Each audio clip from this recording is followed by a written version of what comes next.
जब से ये राम मंदिर घोटाले का मामला आया, चढ़ावा चोरी का मामला आया, हर किसी को याद आ रहा है कि मुगलों ने जितना लूटा उससे ज़्यादा भी लूट लिया, क्या कहते हैं इन लोगों ने। और मैं लगातार सोच रहा था कि मेरे पास 20 एग्जाम्पल हैं। कश्मीर पर आपको पता है मैंने थोड़ा सा काम किया है, तो राजतरंगिणी पढ़ी है। राजतरंगिणी में राजा हर्ष का जिक्र आता है। उसने मंदिरों को भी लूटा, उसने बौद्ध जो स्तूप थे उनको भी लूटा, लेकिन हर्ष का नाम कभी मंदिर की लूट में नहीं आता है। मुगलों ने मंदिरों को लूटा, मुगलों ने मंदिरों को तोड़ा, और मैं सोचता हूँ कि अगर ऐसा होता तो 400 साल 300 साल तो कायदे से रहे। कितना लूटा। मुसलमान बादशाह जब आए तो वो 1192 में आ गए, और 1192 से 1857 तक तो बादशाह तो मुसलमान थे। अगर इनकी बात मान ली जाए कि वो लगातार लूट रहे थे, एक तो वो लूट कहाँ लेके गए, क्योंकि उनमें से कोई भी यहाँ से पलट के नहीं गया। और दूसरा ये कि इस आर्ग्यूमेंट के अंदर वो छुपाते उनको हैं जिन्होंने असली में लूटा, जो अंग्रेज थे, जो हमेशा यहाँ से लूट के गए। दूसरी जो उसके साथ आर्ग्यूमेंट होता है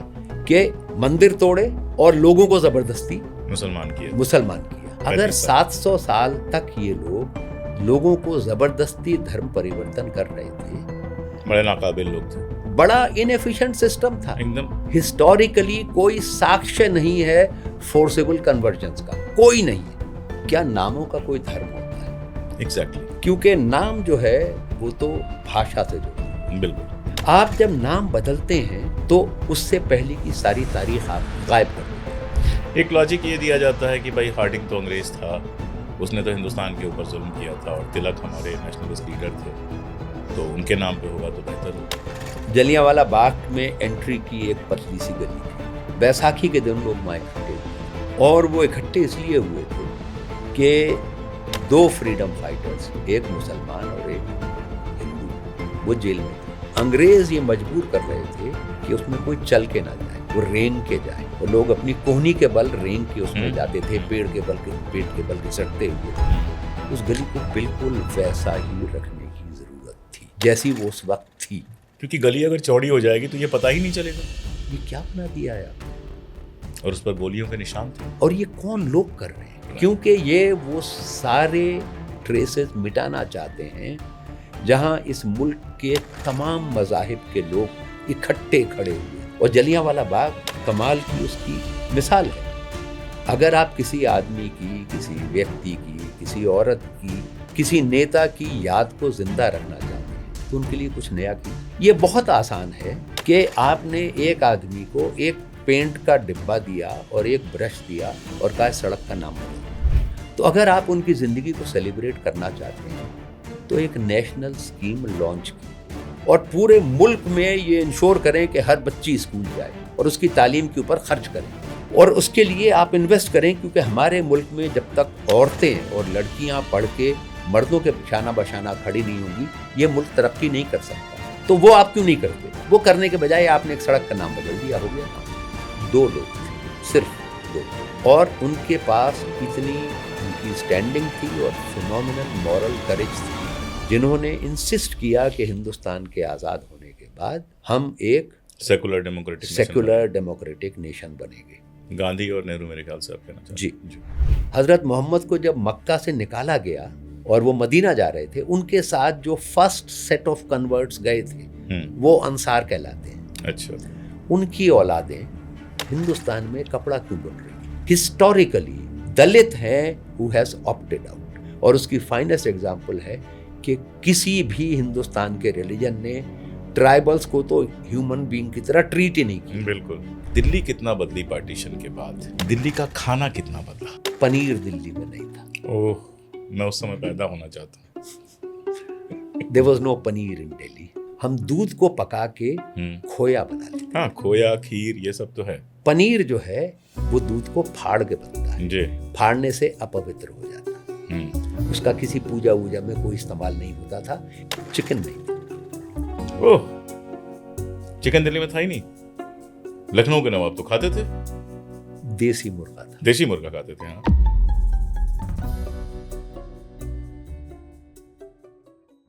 नमस्कार, मैं अशोक कुमार पांडे और स्वागत है आपका TCH के वीकली संडे पॉडकास्ट पर। आज हमारे साथ हैं सोहेल भाई। सोहेल भाई, बहुत बहुत स्वागत आपका। बहुत बहुत शुक्रिया।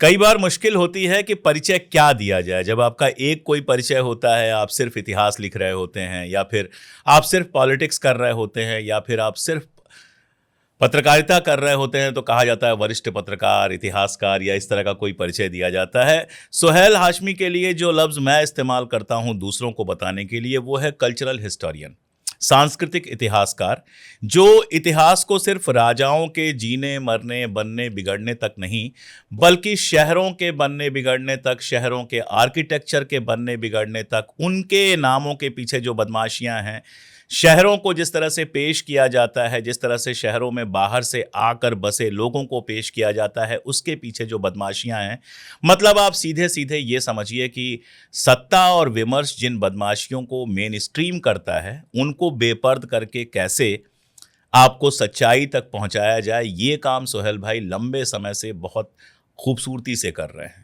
दिल्ली घुमाते भी हैं, दिल्ली में अभी बहुत सारी बातें होंगी, वो आएगा, लेकिन सबसे ज़्यादा जो आज मेरा इंटरेस्ट है वो दिल्ली के इतिहास पर ही है, क्योंकि दिल्ली का इतिहास जो आप बताते हैं वो सिर्फ सदियों का इतिहास नहीं होता है, वो दिल्ली के बनने बिगड़ने और मैं क्या कहूँ, दिल्ली के पूरा जिस तरह से दिल्ली स्वरूप लेती है वो एक इतिहास होता है। या जिस तरीके से कोई भी शहर स्वरूप, जिस तरीके से कोई भी शहर बिल्कुल बनता है, शहर के आजकल जब नाम बदलने का बड़ा शौक है, अभी सुना कि किसी एक शहर का नाम बदल के कुछ और कर दिया गया यूपी में, प्रयागराज नाम रखा गया इलाहाबाद का, जबकि इलाहाबाद में आप भी जानते हैं, हम भी जानते हैं कि प्रयागराज पहले से एक स्टेशन था, और कल को कौन जाने दिल्ली के लिए भी कोई नया नाम सोच ले ये सरकार, एक प्रस्तावित हो गया है। अच्छा, कोई नाम प्रस्तावित हो गया है, तो देखिए हम जो खदशा हमको होता है, जो आशंका होती है, वो उनका प्लान होता है। जी जी। तो ऐसे जिस तरह से शहरों को नाम देने की कोशिश की जा रही है, शहरों का एक सांप्रदायिक रूप दिखाने की कोशिश की जा रही है, ऐसे दिखाया जा रहा है कोई मुसलमान आया, कब्जा कर लिया, तो उसने मुसलमानी नाम दे दिया। ये मुसलमानी भी जो है, मैं कोड डबल कोड में कह रहा हूँ, और फिर उसका हिंदुआनी कोई नाम, अगर हिंदू ही कोई नाम हम दे देंगे तो वो शहर जो है वो हमारे गौरव का प्रतीक बन जाएगा। इस पूरे खेल को, कोई सवाल नहीं है, मैं चाहूँगा इस पूरे खेल पर आपका टेक क्या है, सबसे पहले वहीं से बात शुरू कीजिए। देखिए, एक तो मेरा ख्याल है हम शुरू यहाँ से करें कि क्या नामों का कोई धर्म होता है। एग्जैक्टली। क्योंकि नाम जो है वो तो भाषा से जुड़ा हुआ है। बिल्कुल। तो अब जैसे एक नाम है इकबाल, तो सर मोहम्मद इकबाल थे। खुशवंत सिंह का जो नावल है उसमें इकबाल मुसलमान भी है, इकबाल सरदार भी है। जी जी जी। तो मोहम्मद इकबाल है, इकबाल सिंह है, इकबाल चंद है। बिल्कुल। इकबाल जो है वो पर्शियन का वर्ड है। और मैं आपको बस टोक नहीं रहा हूँ, बता रहा हूँ, क्योंकि ईस्टर्न यूपी का हूँ मैं, हमारे यहाँ राम इकबाल हो जाता है, इकबाल जो है वो इकबाल हो जाता है, वो नुक्ता चला जाता है। और राम इकबाल तिवारी भी होते हैं, राम इकबाल शुक्ला भी होते हैं, और राम इकबाल यादव भी होते हैं। जी, आप पूरा आप। तो और जिस इलाके से आप हैं उसके हवाले से ही बात करें तो लल्लन कौन है? लल्लन हिंदू भी हो सकता है, मुसलमान भी हो सकता है, ईसाई भी हो सकता है, और लल्लन सिंह भी हो सकता है, और लल्लन सिंह हिंदू भी हो सकता है और मुसलमान भी और सिख भी हो सकता है। तो नामों का कोई मजहब नहीं होता। और ये कि ये मुसलमान नाम है, अब आप पारसियों के नाम देख लीजिए और बहुत सारे हिंदुस्तान में जो नॉन पारसी हैं उनके नाम देख लीजिए, उनमें बहुत सारे कॉमन नाम मिलेंगे आपको। अब जमशेद बहुत कॉमन पारसी नाम है, पर जमशेद मुसलमानों में भी है। और जमशेद असल में वो एक मिथिकल राजा था जिसके पास वो एक ग्लास था जिसमें वो भूत और भविष्य सब देख लिया करता था, और वो जामे जमशेद कहलाता था। जामे जम से मेरा जामे जी, जामे सिफाल अच्छा है, और ले आएंगे तो बाजार से घर टूट गया। तो नामों का ताल्लुक भाषा से है, धर्म से नहीं है।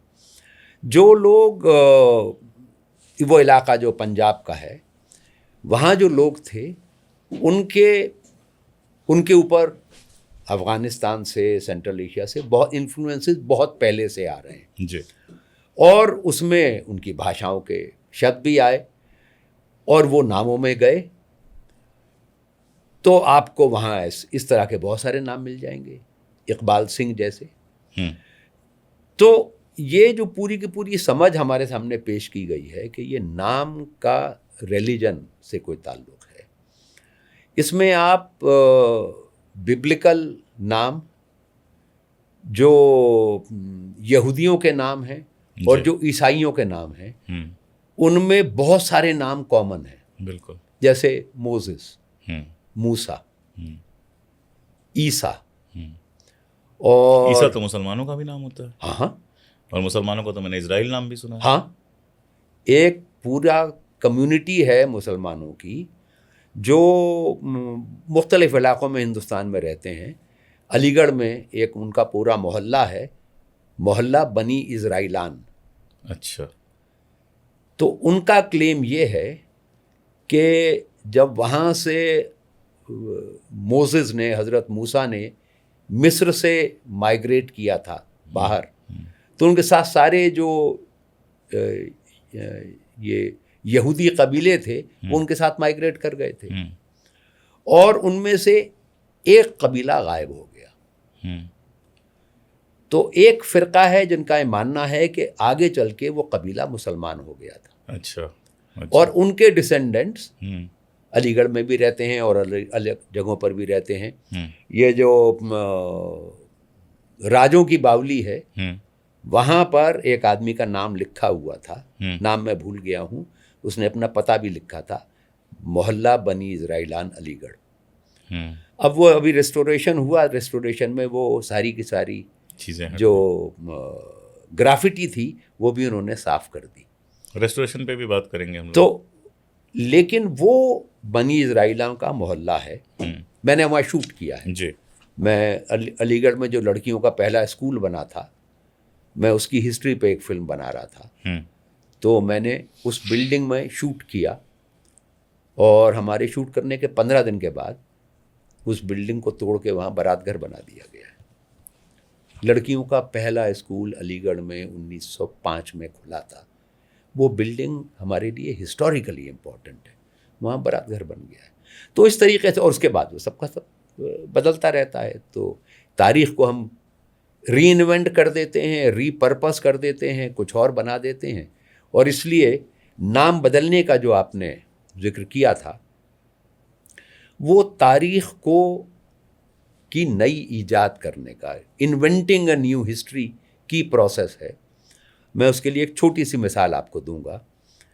अगर आप चावड़ी बाज़ार का जो मेट्रो स्टेशन है, जिसका नाम असल में हौस काजी होना चाहिए था, क्योंकि वो हौस काजी पे बनी हुई, वहाँ से अगर आप चलें जामा मस्जिद की तरफ, तो वो चावड़ी बाज़ार कहलाता है। वहाँ उसी चावड़ी बाज़ार से नई सड़क शुरू होती है, वो तिराहा है।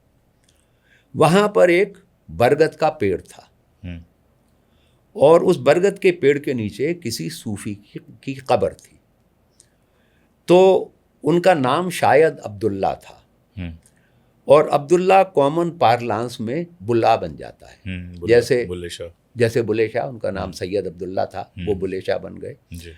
तो ये भी अब्दुल्ला से बुल्ला बन गए थे, और बरगद के पेड़ के नीचे उनका मज़ार था। तो वो चौक बड़ शाह बुल्ला कहलाता था। अच्छा, बड़ मतलब बरगद, बरगद शाह अब्दुल्ला का बरगद जी, वो वहाँ पर था। और 1947 में पार्टीशन के बाद उस वक्त जो लोग भी उसके श्राइन को देखभाल करते थे, वो या तो मार दिए गए या जान बचा के भाग गए फसादात में। तो बरगद का पेड़ था और कब्र थी। उसके बाद पार्टीशन हुआ, बेतहाशा लोग जो अब पाकिस्तान है वहाँ से आए, जैसे यहाँ से लोग वहाँ गए थे, और वो बहुत सारे लोग रोज़गार की तलाश में थे। वहाँ किसी ने उस कब्र के ऊपर, उसका कोई नाम लेवा पानी देवा था नहीं, उसने वहाँ एक दुकान खोल ली। अच्छा। अब वहाँ पर 5 दुकानें हैं। बरगद का पेड़ मर गया, उस जगह एक पीपल का पेड़ आया, वो पेड़ भी मर गया। वहाँ पर एक सूखे हुए पेड़ का ठुंठ है पीपल का, उसके चारों तरफ 5 दुकानें हैं। बस उस चौराहे का नाम बड़ शाह बुला चौक है, आज भी सारे साइन बोर्ड्स पे लिखा हुआ है। अभी कुछ दिन पहले, कुछ साल हुए हैं, उसके सामने सीमेंट कंक्रीट का एक बक्सा बनाया गया, उसके ऊपर एक पत्थर लगाया गया। शुभ माँ मूर्ति चौक। अच्छा, नाम बदलने के लिए। वहाँ न कोई मंदिर है, न कोई मूर्ति है, सिर्फ ये ग्रेनाइट के ऊपर कार्व्ड एक प्लेट है। ये जो बड़शा बुला है ये हिस्टोरिकली बहुत इम्पोर्टेंट है। जब 1857 के बाद अंग्रेज़ों ने दोबारा दिल्ली पर कब्जा किया है सितंबर के बाद, तो उन्होंने बहुत बड़ा डिमोलिशन किया। जामा मस्जिद के पीछे से बड़शा बुला तक जितनी बिल्डिंगें हैं ये सब पोस्ट 1857 है, सब गिरा दी गई थी, सब पूरा डिमोलिश कर दिया गया था। और मिर्ज़ा गालिब ने किसी को ख़त लिखा है, अपने किसी शागिर्द को, उन्हें पूछा क्या हो रहा है दिल्ली में, तो उन्होंने कहा कि जामा मस्जिद से बड़शा बुला के चौक तक फावड़ा चल रहा है। और उन्होंने सारे मोहल्लों का लिस्ट दी है जो ख़त्म कर दिए गए हैं, बाकी खैर व आफियत है। तो ये यहाँ पे ये सब कुछ हुआ है। अब आपने उसको शुभ माँ मूर्ति चौक बना दिया, 2 पीढ़ियों के बाद किसको पता होगा। जैसे मिंटो ब्रिज का क्या नाम था, मिंटो ब्रिज कहाँ था, कितने लोग जानते हैं आज जो पिछले 50 साल में बड़े हुए हैं, तो शिवाजी ब्रिज है। एक हार्डिंग एवेन्यू हुआ करता था, कितने लोग जानते हैं, वो आज तिलक मार्ग है। हार्डिंग ब्रिज था, वो तिलक ब्रिज है। आप जब नाम बदलते हैं तो उससे पहले की सारी तारीख आप गायब कर देते हैं। एक लॉजिक ये दिया जाता है कि भाई हार्डिंग तो अंग्रेज था, उसने तो हिंदुस्तान के ऊपर जुल्म किया था, और तिलक हमारे नेशनलिस्ट लीडर थे, तो उनके नाम पे होगा तो बेहतर होगा। देखिए, मुझे ये लगता है कि ये जो नाम बदलने की प्रवृत्ति है ये उन लोगों की प्रवृत्ति है जिनका इतिहास से कोई ताल्लुक़ नहीं है। अंग्रेज़ों ने तो 200 साल हमारे ऊपर हुकूमत की, और जितने जुल्म और ज़्यादती की वो तो इतिहास का हिस्सा है। नाम बदलने से आप वो हिस्ट्री ख़त्म कर देंगे क्या? और अगर आपने वो हिस्ट्री ख़त्म कर दी तो हमारे साथ क्या हुआ है अतीत में, उसकी अवेयरनेस कैसे रहेगी?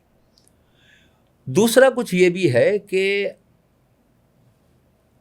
अगर आप किसी आदमी की, किसी व्यक्ति की, किसी औरत की, किसी नेता की याद को ज़िंदा रखना चाहते हैं तो उनके लिए कुछ नया कीजिए। मुश्किल है। ये बहुत आसान है कि आपने एक आदमी को एक पेंट का डिब्बा दिया और एक ब्रश दिया और कहा सड़क का नाम बदल दो, ख़त्म हो गया। आपने उस सड़क का नाम बदल के अपना ट्रिब्यूट पे कर दिया।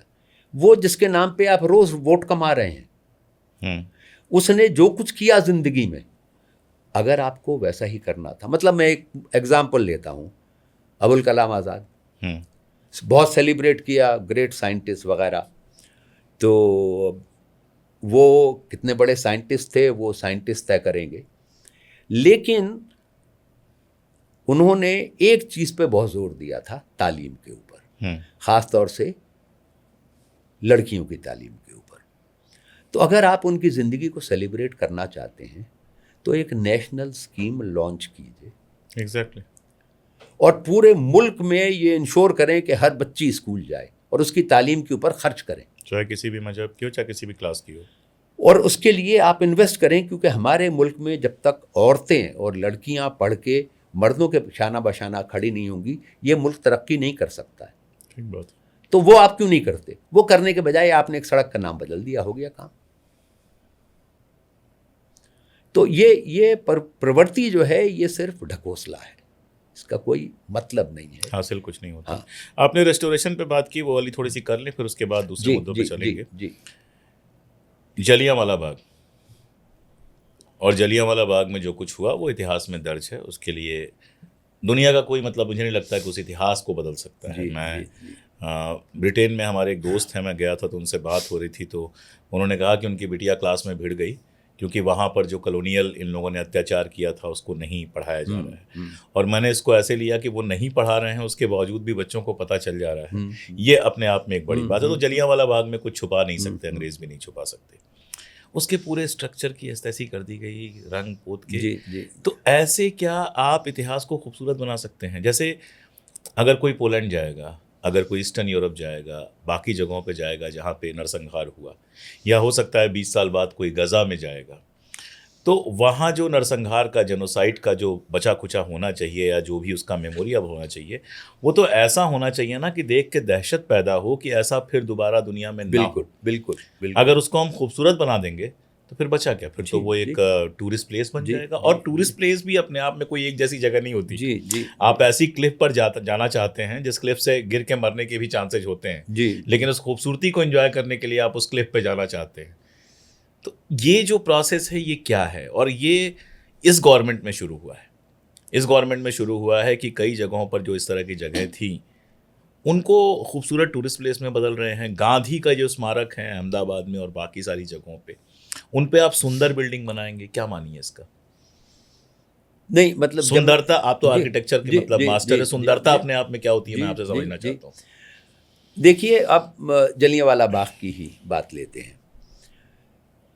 जलियांवाला बाग में एंट्री की एक पतली सी गली थी और बैसाखी के दिन लोग वहाँ इकट्ठे हुए थे, और वो इकट्ठे इसलिए हुए थे कि 2 फ्रीडम फाइटर्स, एक मुसलमान और एक हिंदू, वो जेल में थे। उनकी आज़ादी की मांग को लेके बैसाखी पे लोग इकट्ठे हुए थे और उनके ऊपर मशीन गनों से गोलियां चलाई गई बिल्कुल। और सैकड़ों मारे गए। और उसके बाद भी, उसके अगले दिन से लोग वहाँ जाते थे देखने के लिए कि कहाँ ये नरसंहार हुआ था। भगत सिंह का बताया जाता गए थे जी।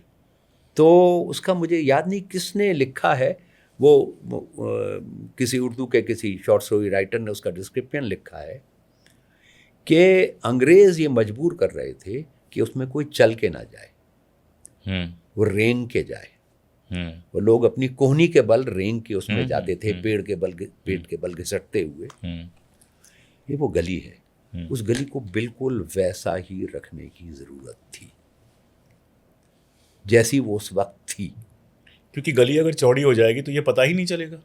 उसकी दोनों तरफ की जो आप दीवारें ये हैं, तसव्वुर ही नहीं कर पाओगे कैसे क्या उसके हुआ था। दोनों तरफ की जो दीवारें हैं उस पे जो सैंडस्टोन के अंदर इमेजरी बनाई गई है, वो तो लोग बैसाखी के मेले में जा रहे हैं गुब्बारे लेके, बच्चे भागते हुए। ये क्या बना दिया है आपने? और उस पर गोलियों के निशान थे। उस पर गोलियों के निशान थे। तो ये कौन लोग कर रहे हैं? यही बात मैं चाह रहा था, इनका क्यों कर रहे हैं और कौन लोग कर रहे हैं? क्योंकि ये वो सारे ट्रेसेस मिटाना चाहते हैं जहां इस मुल्क के तमाम मज़ाहिब के लोग इकट्ठे खड़े हुए थे। और जलियांवाला बाग कमाल की उसकी मिसाल है। वो 2 थे, उनमें से एक का नाम मैं भूल रहा हूँ, दूसरे का नाम सैफुद्दीन किचलू था। इनकी रिहाई के लिए हिंदू, मुसलमान और सिख इकट्ठे हुए थे। आप इस तहरीक की याद मिटाना चाहते हैं। नाम आप रखेंगे, पर ये सारा का सारा आपने उसको बैसाखी के मेले का मैदान बना दिया है। वो सारे ट्रेसेस तो ख़त्म कर दिए। तो क्योंकि इसके पीछे पर्पस ये है कि आप जो छवि पेश कर रहे हैं सिर्फ वही छवि रहनी चाहिए और कोई छवि नहीं रहनी चाहिए। और ये जो नाम बदलने की है, इसकी तो मतलब कुछ तो हास्यास्पद है। एक सड़क थी जिसका नाम था साउथ एंड रोड। वो south and road Lodhi garden के, जो ज़माने में लेडी हार्डिंग पार्क कहलाता था, उसके नॉर्थ गेट पे वो सड़क ख़त्म होती थी। ये हिंदुस्तान के आज़ाद होने के वक्त तक और अभी कुछ चंद साल पहले तक। उसके बाद जब नई दिल्ली बनना शुरू हुई और एक्सपैंड होना शुरू हुई आज़ादी के बाद के समय में, तो एक बड़ा मार्केट बना, एक बड़ा इलाका बना जिसका नाम था साउथ एक्सटेंशन। साउथ एक्सटेंशन इसलिए क्योंकि वो नई दिल्ली की सदर्न एंड के बाद था, इसलिए साउथ एक्सटेंशन। वेस्ट साइड पर, जिधर करोल बाग का इलाका है, यहाँ पर एक सड़क थी जो ख़त्म होती थी वो नया इलाका शुरू होने पर, उसका नाम था West End Road. West End Road के आगे वेस्ट एंड सिनेमा था। उसके आगे वेस्टर्न एक्सटेंशन एरिया बना। अब वेस्ट एंड रोड का नाम कुछ और हो गया है। साउथ एंड रोड जो थी वो राजेश पायलट मार्ग हो गई। अच्छा, ओके, हाँ। अब ये जो साउथ एक्सटेंशन है वो क्यों एक्सटेंशन क्यों है? जब तक साउथ एंड नहीं है, जब तक साउथ एक्सटेंशन का कुछ मतलब नहीं है। हाँ, साउथ जब खत्म तक नहीं हुआ तो वेस्ट फिर एंड नहीं है तो वेस्टर्न एक्सटेंशन एरिया का कुछ मतलब नहीं। नाम बदल दिया आपने। वो पूरा इस शहर की ग्रोथ की जो पूरी हिस्ट्री है उसमें ये दो इलाके हैं हवा में लटके हुए, वेस्टर्न एक्सटेंशन एरिया और साउथ एक्सटेंशन। तो ये इस तरह की हिमाकतें भी इसके अंदर होती हैं क्योंकि आपके पास कोई सेंस हिस्ट्री की है ही नहीं। जब आप नाम बदलते हैं तो आप वो पूरी हिस्ट्री निकाल देते हैं क्योंकि आपको उस अतीत में आपका कोई लेना देना नहीं है। दरअसल ये है क्योंकि जैसे योगी आदित्यनाथ हैं जी। तो जब उनका नाम योगी आदित्यनाथ पड़ा होगा या नाम वहाँ नया रखा जाता है और पिता का नाम तक बदल जाता है, आप जिसके शिष्य होते हैं वो गुरु का नाम होता है, तो वो होता ही इसीलिए है कि इसके पहले का जो जीवन तुम्हारा था अब तुम्हारा उससे कोई रिश्ता नहीं है। ये इसीलिए होता है और तो कोई इसकी वजह नहीं है। तो जानते हैं वो कि पुराना रिश्ता खत्म कर रहा है। जी जी जी जी। दिल्ली को लेकर जिस तरह से बात होती है, और उससे पहले एक और बात है। आज सुबह ही मैं सोच रहा था कि ये सवाल किससे करूं, आप ही से करता हूं। जब से ये राम मंदिर घोटाले का मामला आया, चढ़ावा चोरी का मामला आया, हर किसी को याद आ रहा है कि मुगलों ने जितना लूटा उससे ज़्यादा भी लूट लिया। क्या कहते हैं इन लोगों ने, अब ज़्यादा कम का तो पता नहीं। और मैं लगातार सोच रहा था कि मेरे पास 20 एग्जाम्पल हैं। कश्मीर पर आपको पता है मैंने थोड़ा सा काम किया है, तो राजतरंगिणी पढ़ी है। राजतरंगिणी में राजा हर्ष का जिक्र आता है और जितनी नफरत राजा हर्ष के लिए है राजतरंगिणी में कल्हड़ को, उतनी शायद किसी और के लिए नहीं है। और वो इसलिए है कि उसने मंदिरों को भी लूटा, उसने बौद्ध जो स्तूप थे उनको भी लूटा, और बाकी सब जो किया वो तो है ही। लेकिन हर्ष का नाम कभी मंदिर की लूट में नहीं आता है। चोलों ने लूटा वो नहीं आता है, मराठों ने लूटा वो नहीं आता, मंदिरों को लूटा वो नहीं आता है।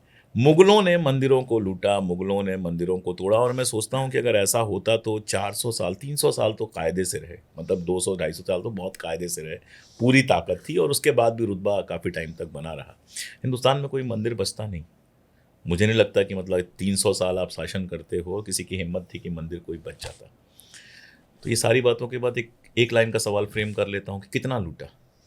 देखिए, एक तो ये कुछ अजीब मामला हो गया है और वो इसका ताल्लुक इसी से है कि इन लोगों को इतिहास बोध नहीं है, या फिर इनका इतिहास बोध बिल्कुल अलग है, विकृत है। हाँ, वो देखिए, वो नया इतिहास पैदा कर जी। एक तो मुगल जो हैं वो मुसलमानों के पर्याय हो गए। हाँ, तो दिल्ली में तो मुसलमान बादशाह जब आए तो वो 1192 में आ गए थे। बिल्कुल। और 1192 से 1857 तक तो बादशाह तो मुसलमान थे। अगर इनकी बात मान ली जाए कि वो लगातार लूट रहे थे तो दो चीजें हैं। एक तो वो लूट कहां लेके गए, क्योंकि उनमें से कोई भी यहां से पलट के नहीं गया। क्रिमिनल वाले में भी ट्रेल पकड़नी होती है कि पैसा चोरी हुआ तो गया कहाँ, हाँ, कहाँ रखा गया। हाँ। तो उनमें से कोई, मतलब कुतुबुद्दीन ऐबक पहला मुस्लिम रूलर है जो महमूद गौरी के बाद वो तो चला गया था और वो लाहौर से निकलते हुए मारा गया। उसके बाद कुतुबुद्दीन ऐबक ने अपने आप को यहाँ का बादशाह डिक्लेयर कर दिया, सुल्तान डिक्लेयर कर दिया। उस वक्त जो हुकूमत थी वो लाहौर तक थी और वो लाहौर में ही मरा और वहीं वो दफन हुआ। एक्चुअली उसके वक्त में तो राजधानी भी लाहौर थी जी, लंबे समय तक थी, मुगलों के समय तक लाहौर ही थी। वो तो वॉज वन ऑफ दिन। लेकिन अलाउद्दीन खिलजी के जाने के बाद, कुतुबुद्दीन ऐबक की सत्ता पे आने के बाद शमसुद्दीन अल्तमश ने कैपिटल दिल्ली शिफ्ट की जी। उससे पहले कैपिटल दिल्ली नहीं है। तो जब से लेके 1857 तक दिल्ली से मुसलमान बादशाह हुकूमत कर रहे थे। सबके सब यहीं दफन हुए बाबर के अलावा। और बाबर भी काबुल गया क्योंकि वो उस वक्त वैसे भी जो मुगल सल्तनत थी काबुल उसका हिस्सा था। तो और उस इलाके से हमारा पुराना संबंध है, क्योंकि गांधारी कांधार गंधार तो गंधार से आई थी, जी। और गंधारा आर्ट के बिना तो मूर्ति शिल्प नहीं है हिंदुस्तान में, उसकी शुरुआत तो गंधार से हुई है। तो लूट के कहाँ ले गए, पहला तो सवाल ये है। और दूसरा ये कि इस आर्ग्यूमेंट के अंदर वो छुपाते उनको हैं जिन्होंने असली में लूटा है, जो अंग्रेज थे, जो हमेशा यहां से लूट के गए और उन्होंने हमारे मुल्क को, मतलब ये तो इकोनॉमिक हिस्टोरियंस की कैलकुलेशंस हैं कि शाहजहां के वक्त में India's contribution to world GDP was 24-25%। जब अंग्रेज यहां से तशरीफ लेके गए हैं, India's contribution to world GDP was 3%। इसकी बात नहीं करते, इसका जिक्र नहीं करते। इकोनॉमिक ड्रेन पर तो बाकायदा इकोनॉमिस्ट ने लिखा है। हाँ, किसने लिखा? भारतेंदु हरिश्चंद्र ने लिखा है, पैधन विदेश चरियात। हाँ, लेकिन उसकी बात नहीं कर रहे हैं। मुसलमानों ने लूटा, लूट के कहाँ ले गए? ताजमहल यहीं बनाया, सब कुछ यहीं बनाया, यहीं बड़े हुए, यहीं पे उन्होंने शादियां की, यहीं उनके बच्चे, उन्होंने यहाँ से हुकूमत की और कितनी बड़ी एम्पायर बनाई, यहाँ से कुछ बाहर लेके नहीं गए। दूसरी जो उसके साथ आर्ग्यूमेंट होता है कि मंदिर तोड़े और लोगों को जबरदस्ती मुसलमान किया। 1192 से 1857 तक 700 साल से ज्यादा, 740 साल लगभग।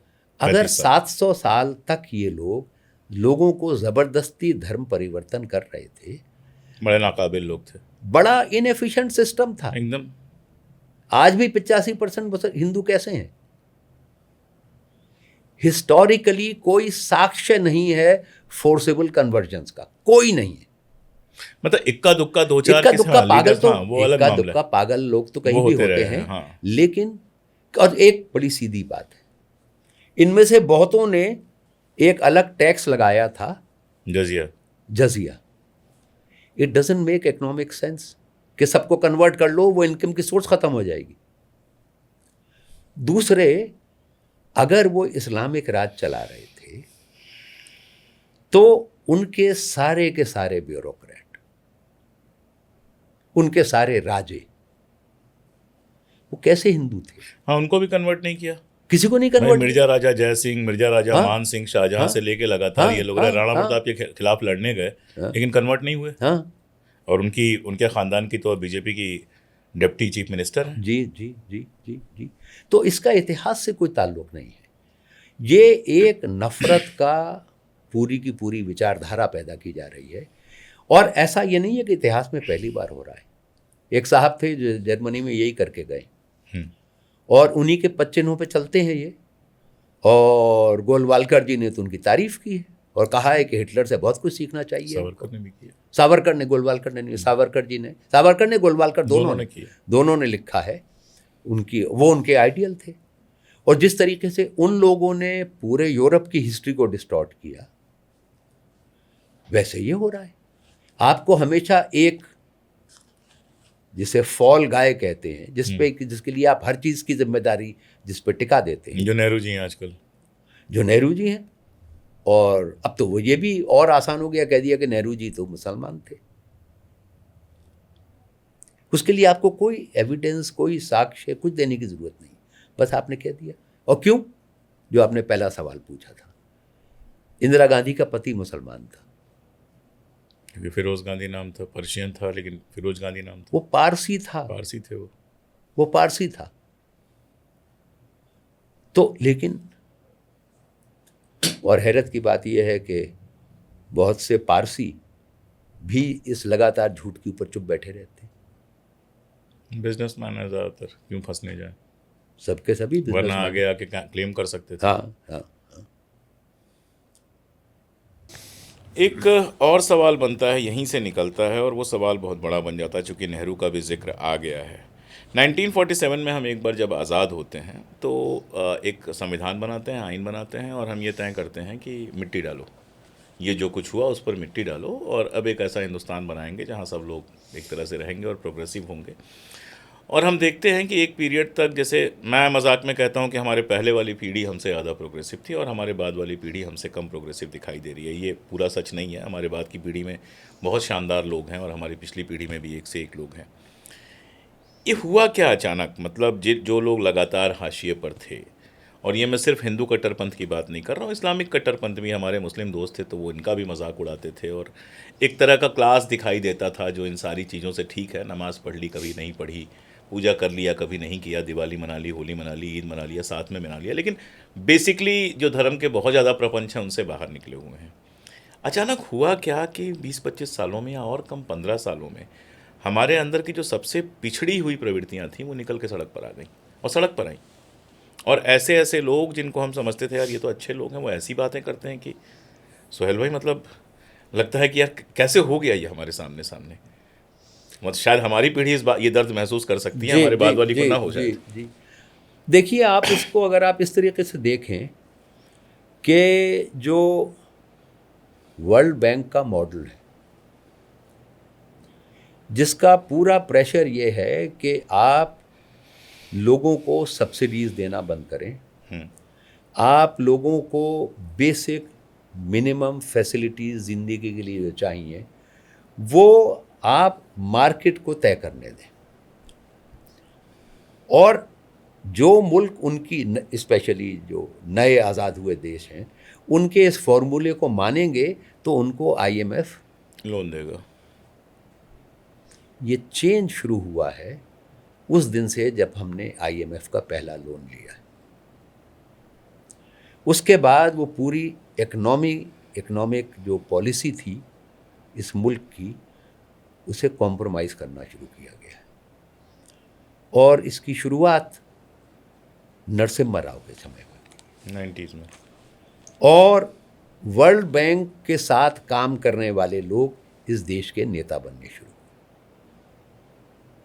ये वहाँ से ये स्लाइड होना शुरू हुई है, और जितना आप नेहरूवियन इकोनॉमिक्स को, नेहरूवियन पॉलिसीज़ को डिसमेंटल करेंगे उतना ये बढ़ेगा।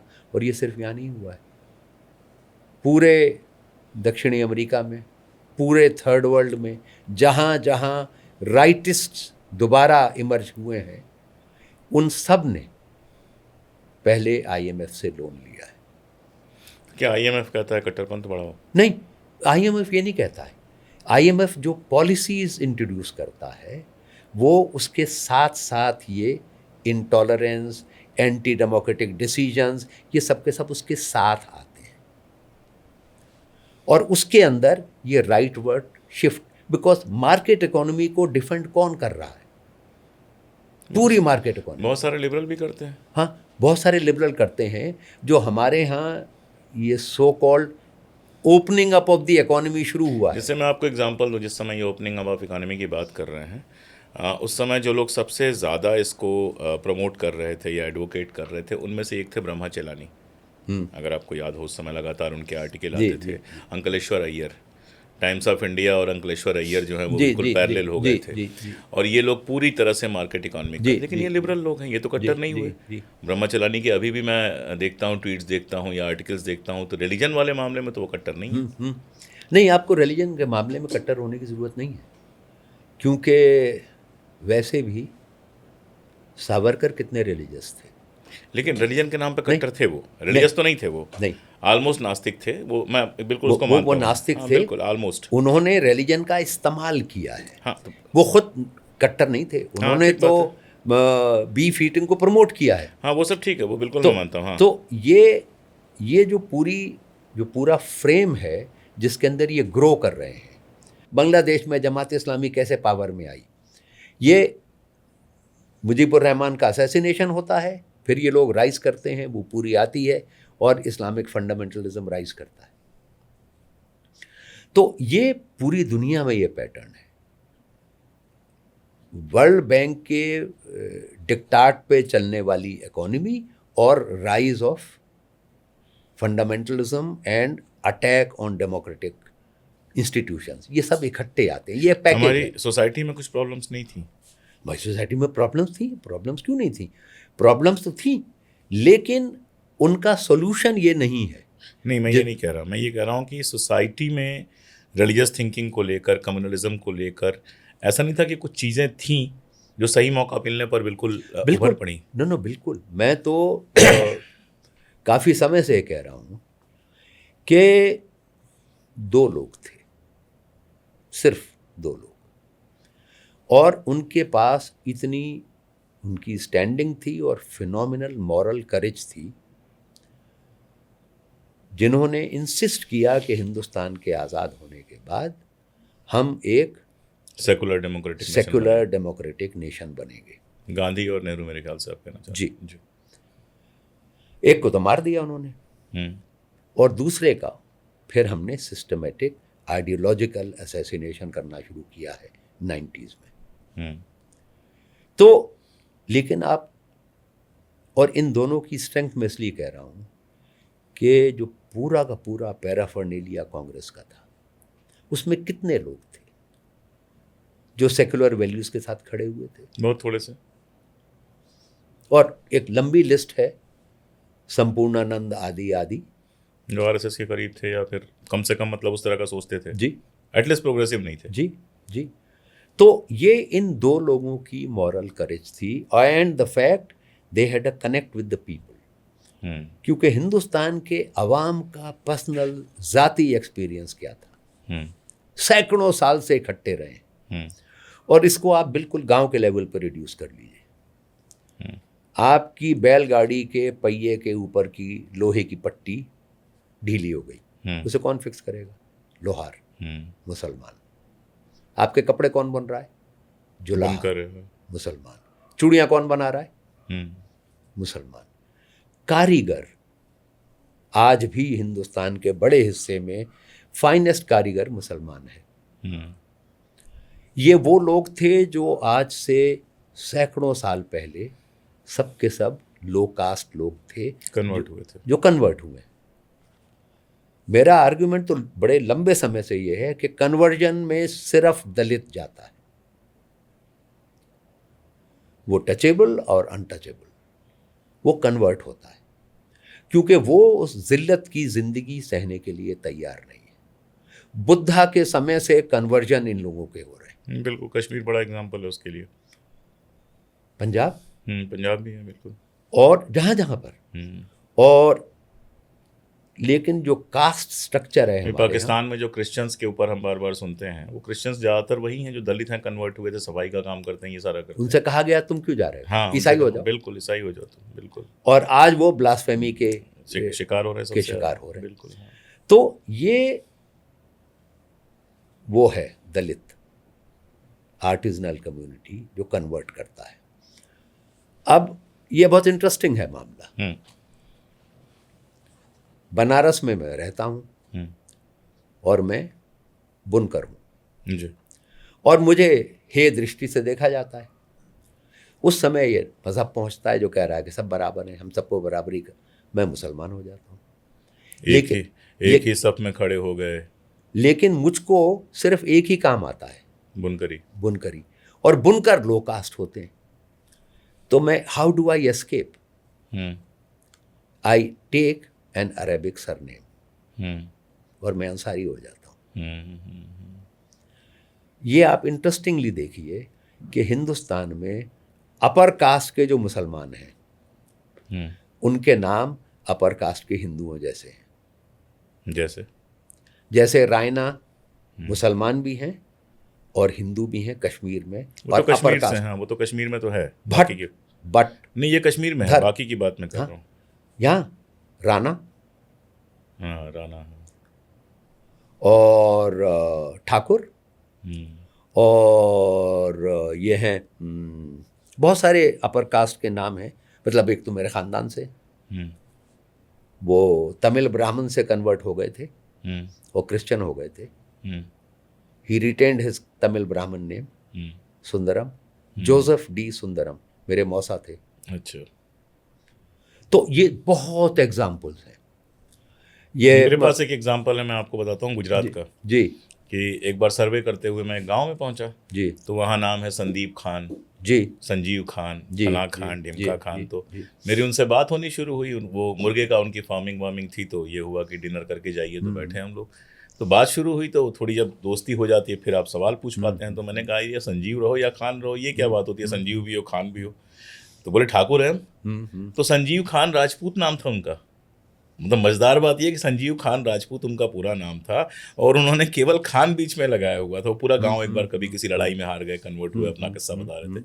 तो इस तरह के भी नाम हैं हिंदुस्तान के अंदर, तो कम से कम। तो अपर कास्ट के लोग जो ऑलरेडी प्रिविलेज्ड हैं, जब वो कन्वर्ट करते हैं तो वो अपने अपर कास्ट के प्रिविलेज छोड़ने को तैयार नहीं। इसीलिए बुनकर मुसलमान तो बना, लेकिन बराबरी नहीं मिली उसको। बुनकर जितने भी अरेबिक सरनेम आपको मिलेंगे, जी, most of those people, they would be exceptions of course, but most ज़्यादातर लोग जो हैं वो किसी एक पेशे से जुड़े हुए हैं। सैफी, सैफ तलवार को कहते हैं, लोहार मुसलमान सैफी नाम रखते हैं। अच्छा जी। तो इस तरीके से अंसार, अंसार तो पता। ये अंसारी कौन है? हज़रत मोहम्मद को जब मक्का से निकाला गया और वो मदीना जा रहे थे, उनके साथ जो फर्स्ट सेट ऑफ कन्वर्ट्स गए थे वो अंसार कहलाते हैं। अच्छा। उनकी औलादें हिंदुस्तान में कपड़ा क्यों बुन रही हैं? उनके डिसेंडेंट्स, इनका अरब से कोई ताल्लुक नहीं है, इन्होंने ये नाम लिया to escape the mark of being low caste. मैं तो यहाँ से हुई नहीं, मैं तो अरब से आया हूँ। हिंदुओं में भी होता है, जैसे सिंह बहुत सारे लोग लगाते हैं, इस तरह के। अब वो ये तो उनका वो जो थे एम.एन. श्रीनिवास का तो पूरा संस्कृताइजेशन का उनका पूरा काम यही है कि आप लोकेशन बदल लेते हैं और आप अपनी कास्ट बदल लेते हैं, क्योंकि वो है प्रॉब्लम भाई, उतने वर्ष अगर इज्जत नहीं मिलती है तो आदमी वो महसूस कर सकता है उस चीज को। तो अपर कास्ट के लोग, राठौर हिंदू भी हैं, मुसलमान भी, राजस्थान में हैं, मलिक हिंदू भी हैं, मुसलमान भी हैं, चौधरी हिंदू भी हैं, मुसलमान भी हैं, मजूमदार त्यागी भी हैं, त्यागी मजूमदार हिंदू भी हैं, मुसलमान भी हैं। ये सारे जो हैं लैंड के टाइटल हैं। मलिक, चौधरी, राठौर, ये सब लैंडेड जमींदार हैं। इन्होंने कन्वर्ट किया फॉर अपॉर्चुनिस्ट रीजंस। जो दलित कन्वर्ट कर रहा है वो अरेबिक सरनेम इसलिए ले रहा है क्योंकि वो अपर कास्ट का नाम तो ले नहीं सकता, पकड़ा जाएगा। उसने अरेबिक सरनेम लिया, ना कोई बहुत फर्क नहीं पड़ता। तो अब आप देखिए हमारे जितने भी मुस्लिम म्यूजिशियंस हैं सबके सब खान हैं। कैसे? बिस्मिल्लाह खान, अलाउद्दीन खान बांग्लादेश, जो अब बांग्लादेश में वहाँ के थे, he came from a peasant family. लेकिन probably one of the patrons of Hindustani music could have been from the जो रूलिंग इलीट थी उसमें से वो कोई खान होगा, और उसके असर में कन्वर्ट हुए तो उन्होंने उसका नाम रख लिया, खान दे दिया। तो अदरवाइज अब पूरे हिंदुस्तान के सारे मुसलमान म्यूजिशियन खान कैसे हो गए? मजेदार है ये, यू नो। एक और बहुत इंटरेस्टिंग बात है जो मुझे मदन गोपाल जी ने एक बार बताई, इसे रिमार्केबल, मैंने कभी सोचा नहीं था। कहने लगे जितने सगुन पोएट्स हैं सब अपर कास्ट हैं। कबीर, अरे सॉरी, सूरदास, तुलसीदास, मीराबाई, केशवदास, सब अपर कास्ट हैं। ब्राह्मण से ज्यादातर, मीराबाई तो खैर एक एक्सेप्शन है, वरना ब्राह्मण से। और जितने निर्गुण हैं सब आर्टिसन हैं। कबीर सबसे बड़ा नाम, रैदास दलित थे, मच्छंदर नाथ, और ये नाथ संप्रदाय के सारे तो ये सब के सब। और उनका ये बहुत interesting argument, upper lower caste के लोगों को मंदिर में एंट्री नहीं थी, तो मूर्ति की पूजा कैसे करेंगे? वो एक ऐसे भगवान की कल्पना करते हैं जो मंदिर में रहता ही नहीं है, जो वहां तक, जिस देश तक वो पहुंच सकें। वो तो तुम्हारे अंदर है, इस घट अंदर बाग, कबीर ने तो लिखा ना, बिल्कुल। भगवान तो तुम्हारे अंदर है। एक और इंसान की मदद करो, उसकी सेवा करो, तो रैदास कहते हैं मन चंगा तो कटौती में मंगा। हाँ। तो ये जो पूरा का पूरा है, इसका पैरेलल यहाँ भी तो चल रहा है, यही वही तो लोग हैं। और सूफीज्म की सक्सेस यही थी कि उन्होंने दरवाजे सबके लिए खोल दिए। और मतलब एक कमाल है, एक किताब 1240 में लिखी गई, वो प्रोफेसर नूरुल हसन की वाइफ, उन्होंने वो मैन्युस्क्रिप्ट डिस्कवर की थी, तो गुनियतुल मुनिया जिसका ट्रांसलेशन हुआ है जी। तो उसमें कमाल की इंफॉर्मेशन है। वो उसमें डिस्क्रिप्शन है म्यूजिकल इंस्ट्रूमेंट्स के, रागों के डिस्क्रिप्शन है, और जिस आदमी ने वो किताब लिखी है वो प्रोबेबली तुर्क है, पर वो संस्कृत वगैरह जानता है। अच्छा। उसकी उसकी किताब में कॉन्स्टेंटली संगीत रत्नाकर के रेफरेंसेस हैं, जो 10th सेंचुरी की किताब है, और उसने ये किताब लिखी है 13th सेंचुरी में, 1240 के आसपास। उसमें वो ढोल का डिस्क्रिप्शन देता है। अच्छा।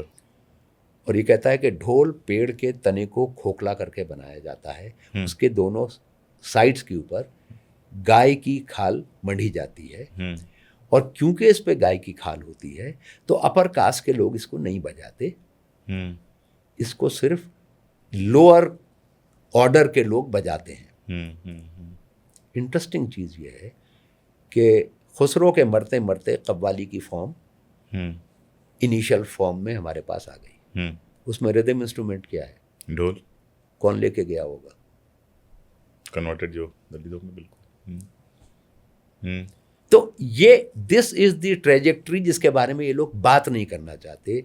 हिस्टोरिकली दलित है हु हैज ऑप्टेड आउट, और उसकी फाइनेस्ट एग्जाम्पल है कि किसी भी हिंदुस्तान के रिलीजन ने ट्राइबल्स को तो ह्यूमन बीइंग की तरह ट्रीट ही नहीं किया, बिल्कुल, जब तक क्रिश्चियन मिशनरी नहीं आ गया। और क्योंकि ट्राइबल्स में कोड़ बहुत व्यापक थी, इन्होंने जाके कोड़ियों में काम करना शुरू किया, क्योंकि हम तो अछूत बना देते थे। जीसस क्राइस्ट के बारे में मशहूर है कि वो लेपर्स की कॉलोनी में जाके रहे थे और उन्होंने उनको ठीक किया था। तो ये क्रिश्चियन मिशनरीज का ये आइडियल होता है कि वो दलितों में कोड़ियों में काम करें, लेपर्स में काम करें। वो गए, उन्होंने पहली बार उनको इंसानों की तरह ट्रीट किया, उनका इलाज किया।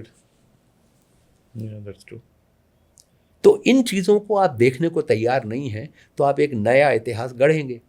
मैं एक बार फिर आपको पीछे ले चलता हूँ, क्योंकि वो सवाल मेरा ऐसा है कि मैं उस पर उलझ गया हूँ, खुद उलझा हूँ जी। और किसके पास जाऊँगा। पार्टीशन का कितना असर पड़ा? जैसे मैं कई बार विजुअलाइज करने की कोशिश करता हूँ कि किसी तरह से पार्टीशन नहीं हुआ होता। मैं यहाँ तक मानने को तैयार हूँ कि 2-3 साल का कोई सिविल वार चला होता जिसमें लाख एक लोग मर गए होते। दुनिया में होता है, सुनने में बहुत ख़राब लगता है, लेकिन दुनिया के तमाम मुल्कों में हुआ है, और उसके बाद चीज़ें कहीं जाकर स्टेबलाइज कर जाती। मेरा अपना मतलब मेरी अपनी समझ है, जितना मैं देख पाता हूँ, कि पार्टीशन ने दोनों कौमों के बीच में एक शक परमानेंटली ला के डाल दिया, पहली बात। और दूसरा कि कहीं ना कहीं एक जिसको हम कहते हैं गिल्ट की फीलिंग, वो भी शुरू के 2 पीढ़ी के मुसलमानों में शायद डाली, जिसका कभी रिलीजियस कोई रिएक्शन हुआ, ज़्यादा कट्टरपंथ की तरफ गए, कभी हुआ कि एकदम ही अपनी रिलीजियस पहचान को किनारे कर दिया कि मिक्स होने के लिए। तो जो नेचुरल होना चाहिए था आज़ादी के बाद, उसकी जगह पे मुझे लगता है कि पार्टीशन ने बड़ा गहरा असर डाला, उस तरफ भी और इस तरफ भी। नहीं, बहुत बहुत भयानक असर है। और एक इसमें डिनायल भी है, बहुत डिनायल है। जो और वो जो डिस्कोर्स हमारे यहाँ डेवलप हुआ है, यहाँ पर जो लोग, जो अब पाकिस्तान है वहाँ से जो लोग आए, तो वो सब ये जिक्र करते हैं जी हमारे पास तो बड़ी ज़मीनें थीं और बड़े, यहाँ से जो गए वो भी सबके पास हवेलियाँ थी जी। असल में क्या हुआ है, यहाँ से जब माइग्रेशन हुआ है तो माइग्रेशन, वो पार्टीशन को जो लोग सपोर्ट कर रहे थे, मुसलमानों में जो अलग मुल्क की बात कर रहे थे, उनमें एक ठीक ठाक सेक्शन मुस्लिम इलीट का था, जमींदारों का। पाकिस्तान बना तो गए भी वही लोग। जिनकी बेस के ऊपर मुस्लिम लीग खड़ी होती थी वो तो गरीब किसान थे, वो तो जा नहीं सकते थे ज़मीन छोड़ के, वो यहाँ रह गए। पाकिस्तान में वहाँ से यहाँ कौन आया?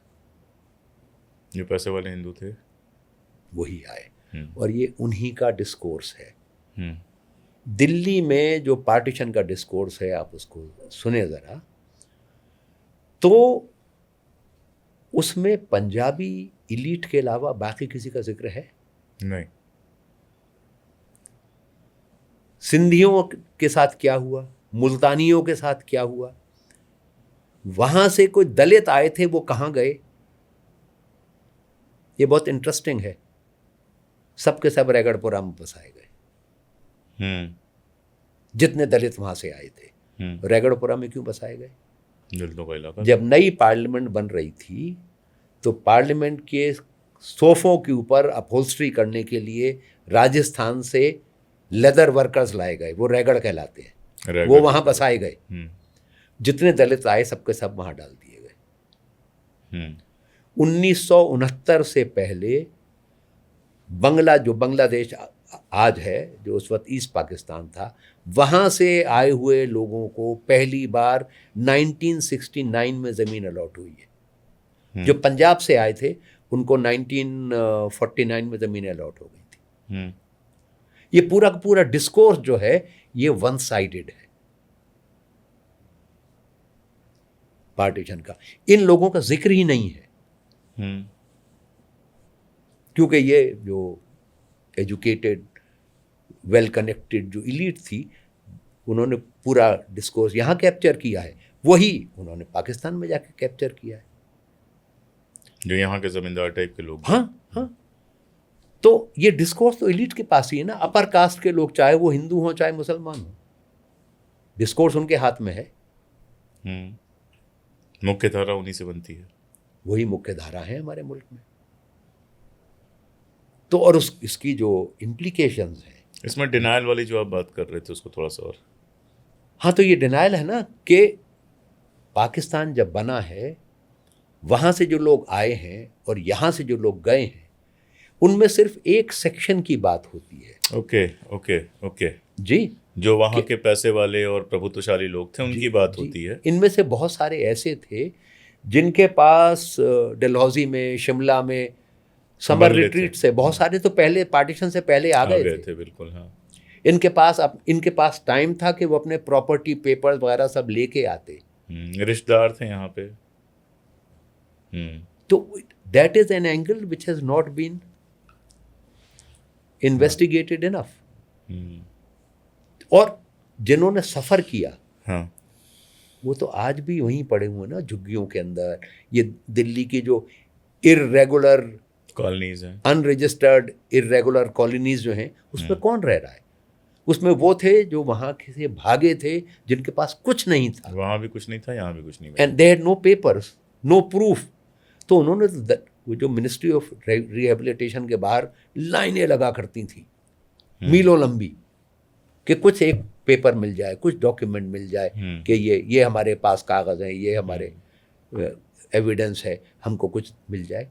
तो कहाँ कैसे, मतलब 22 गज के घर, 25 गज के घर, 30 गज के घर।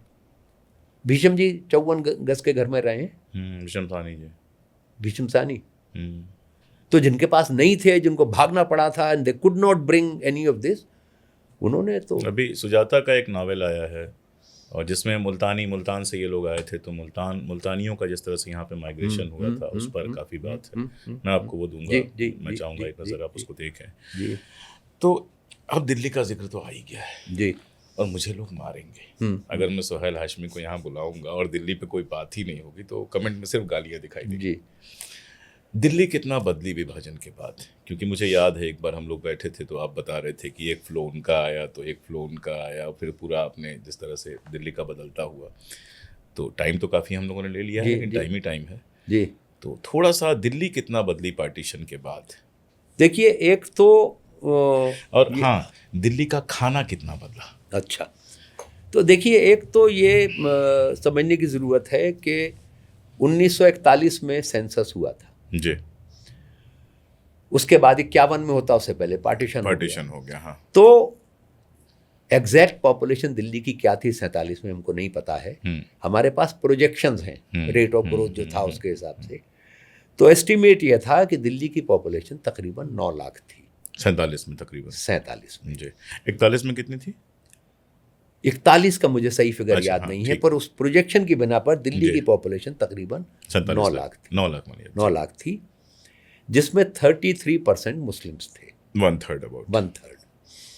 तो इससे एक तो ये चीज़ सामने आती है कि दिल्ली कभी भी मुसलमानों का शहर नहीं थी, हिस्टोरिकली भी कभी नहीं थी। It was always a Hindu majority city, मुगलों के पीरियड में, उससे पहले भी वगैरह वगैरह। तो थोड़ा सा डाइग्रेशन है। अगर वो ज़बरदस्ती मुसलमान बना रहे होते, हाँ, तो कम से कम दिल्ली तो मुस्लिम बहुल हो ही जानी चाहिए थी। पर मुस्लिम मेजोरिटी के इलाके कौन से थे? मुस्लिम जहां पर दिल्ली की पावर सबसे कम थी। हाँ, बंगाल बिल्कुल, और पंजाब। और साउथ का एक इलाका हैदराबाद वगैरह। हाँ। तो अगर ज़बरदस्ती कन्वर्जन हो रहा होता तो राजधानी में करते या वहां जाके करते? तो none of this fits. But anyway, तो 9 लाख में से 3 लाख के करीब मुसलमान थे।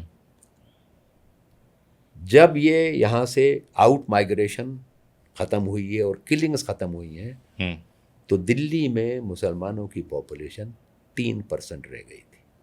3%। 3%। 27% कम हो गए। और 1948 अक्टूबर तक दिल्ली की पॉपुलेशन 9 लाख से गिर के 6 लाख हुई और 6 लाख से बढ़ के 14 लाख हुई। 8 लाख माइग्रेंट्स दिल्ली में आए। जी। तो Delhi suddenly Punjabi speaking city हो गई थी। अच्छा, पहले नहीं थी पंजाबी स्पीकिंग सिटी? अच्छा, दिल्ली में तो दिल्ली की जबान बोली जाती थी ना। ओके। जो हिंदुस्तानी कह लीजिए आप उसे, that was the language of Delhi. उसके अलावा जो ब्रज से मिली हुई है, जो गुजरों की कुछ जबान है, जाटों की, ये this was the rural area. और शहर के अंदर तो दी डोमिनेंट लैंग्वेज वाज हिंदुस्तानी। तो मियां गालिब को पंजाबी का कोई असर नहीं था उन पे?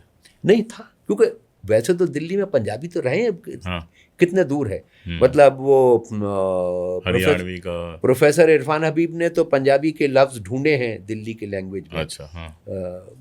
बहुत पहले से, मेडिवल पीरियड से वो मिक्स हो रही है। And Urdu is a product of the mixing of all these, like all other languages. तो पॉपुलेशन 9 लाख से गिर के 6 लाख होती है और फिर 14 लाख होती है। तो एक तो पूरी शहर का लैंग्वेज, कल्चर, ये वो टोटली चेंज होता है। This is one thing that happens. दूसरा ये कि दिल्ली बहुत स्पीड से एक्सपैंड करती है। राजधानी बनने की वजह से भी नई राजधानी बनी थी। नई राजधानी बनी थी। नई राजधानी में नई दिल्ली में कोई नहीं रहता था। नई दिल्ली में आज भी कोई नहीं रहता है। नई दिल्ली में ट्रांसफरेबल जॉब के ऊपर senior bureaucrats, senior army officers, navy के ऑफिसर्स, मिनिस्टर्स, एमपीज, यही लोग रहते हैं। उसके अलावा इनका क्लास 4 स्टाफ जो उन घरों में परमानेंट रहता है। एमपी बदल गया, मिनिस्टर बदल गया, वो वही रहते हैं। ड्राइवर वही है, खाना बनाने वाला, गार्डनर वही है, वगैरह वगैरह। तो और Delhi was designed like this कि इसमें कोई except for these officers and their staff कोई रहेगा नहीं। दफ्तरों में काम करने वाले पुरानी दिल्ली से आते थे या बस्तियों से आते थे, निजामुद्दीन से। ये अब सडनली जब ये पॉपुलेशन बढ़ी तो कहाँ ठहराई जाएगी? नई दिल्ली में तो कोई नहीं ठहरा, बाहर की जगह बनी। लाल किले के बाहर एक पूरा शहर बन गया था, जैसे मुझे ओपी जैन ने बताया था। OP Jain was the first convener of INTACH. बहुत काम है उनका दिल्ली के ऊपर। तो is not been keeping well for a while. तो उन्होंने बताया था कि लाल किले के सामने एक पूरा शहर बन गया था जिसे गत्तों की नगरी, गत्ता शहर कहते हैं, गत्तों का शहर। ये होमलेस लोग जिनके पास कोई कागज नहीं थे, वो सदर बाजार और पुराने बाजारों में जाते थे, वहाँ से गत्ते के टुकड़े और बोरी के टुकड़े बीन के लाते थे, उससे घर बना लेते थे। पॉलीथीन से ढक लेते थे उसको। पॉलीथीन तो उस वक्त था ही नहीं। अच्छा। और मानसून था, जब बारिश होती थी पूरा घर बैठ जाता था। फिर वो धूप निकलने का इंतजार करते थे, गत्तों को सुखाते थे और फिर घर। इस तरह रहे हैं लोग। मैं जहाँ पैदा हुआ था कश्मीरी गेट में, वहाँ ये ज़्यादातर रिफ्यूजी लोग होंगे। ये सबके सब रिफ्यूजी थे। कश्मीरी गेट की पे वो पुरानी दिल्ली की दीवार बची हुई है, उसमें मेहराबें थी। ये मुझे अम्मा ने बताया है। हर मेहराब एक घर थी। औरतें और बच्चियां उस मेहराब के अंदर, वहीं उनकी रसोई थी, वहीं वो सोते थे। जगह जगह सीढ़ियां थी जिससे आप दीवार के ऊपर चले जाते थे। मर्द और लड़के वहां सोया करते ऊपर सोया करते थे। जब इन औरतों को नहाना होता था तो एक चारपाई खड़ी करके उस पर चादर लटका दी, वहां नहाती थी। कहाँ वो टॉयलेट के लिए जाते थे कोई नहीं जानता। मतलब मैं वहाँ जितनी बार वहाँ गुजरता हूँ, I was born there in of Nicholson road, मैं वो सड़क को देखता हूँ और मुझे कांपने लगता हूँ मैं ये सोच के कि कितने हजारों लोग कैसे रहे यहाँ पर, कब तक रहे। और ये वो लोग हैं जो बाद में धीरे धीरे धीरे ये लाजपत नगर और ये रमेश नगर, तिलक नगर, इन यहाँ पे धीरे धीरे धीरे धीरे वो लोग बसे। तो फिर धीरे धीरे धीरे वो फैलना शुरू हुआ, सिटी बढ़ी, फिर ये तमाम इलाके गांव में जाके बसे। ये जो दिल्ली में जो वो थी ट्रिब्यूटरी जमुना की, उसके किनारे से खुली ज़मीन थी, वहाँ बस गए जहाँ सारी इरेगुलर कॉलोनीज बसी। तो एक तो ये चेंज हुआ दिल्ली, हाँ वो बसा, मतलब वो झील और ये पूरा पूरा इलाका वो सब माइग्रेंट का इलाका है। यमुना पार का आपने जिक्र किया, जमुना के उधर कोई बड़ी आबादी थी नहीं क्योंकि वो फ्लड प्लेन है। वो हम एमए में थे तो हमने एक पेपर किया था कि अगर दिल्ली को एक्सपेंड करना है तो वो कहाँ बढ़ेगी। हमने जो इलाके आइडेंटिफाई किए थे कि यहाँ नहीं बढ़नी चाहिए, वहीं बढ़ी है। वो सब डिप्रेशन है जहाँ बारिश का पानी इकट्ठा होता है। तो वो जितने वो स्कूल ब्लॉक के आसपास जितना इलाका है, यह सब बारिश में कितना पानी इकट्ठा होता है। बिल्कुल ये फ्लड का एरिया है। तो यहाँ पे दिल्ली बढ़ी। तो एक तो ये पॉपुलेशन डिस्पर्सल हुआ और दिल्ली सडनली एक्सपेंड हुई और जाहिर उसके साथ उसका खाना बदला। तो मतलब बिफोर पार्टीशन पनीर दिल्ली में नहीं था। ओह, मैं उस समय पैदा होना चाहता हूँ। There was no paneer in Delhi. Paneer interestingly did not exist in India. Oh, उसे पुर्तगाली लेके आए। फिर तो विदेशी भोजन है, बहिष्कार करना ठीक है उसका। हाँ, क्योंकि आप हिस्टोरिकली देखिए पनीर का जिक्र आपको कहीं नहीं मिलेगा। हम दूध को पका के खोया बना लेते हैं। हाँ, खोया, खीर, ये सब तो है। पनीर जो है वो दूध को फाड़ के बनता है जी। फाड़ने से अपवित्र हो जाता है। उसका किसी पूजा वूजा में कोई इस्तेमाल नहीं होता था। It was not. तो प्लीज आप लोग इस बात को नोट कीजिए, पनीर विदेशी भी है और अपवित्र भी है, और आजकल तो जो मिल रहा है वो स्वास्थ्य के लिए भी बहुत नुकसानदायक है। तो सोच समझ के पनीर खाइए। आजकल तो वो पनीर में दूध के अलावा बाकी सब कुछ होता है। जी। तो पनीर नहीं था, चिकन नहीं था। ओह, चिकन दिल्ली में था ही नहीं। लखनऊ के नवाब तो खाते थे।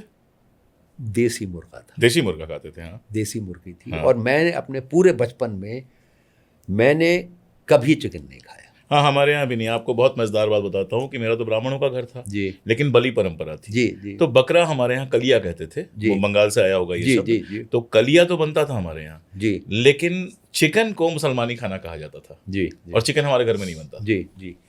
तो मेरे बचपन में सिर्फ 2 लोग चिकन खाते थे। जी। एक तो वो जिनको मटन हजम नहीं हो रहा। अच्छा।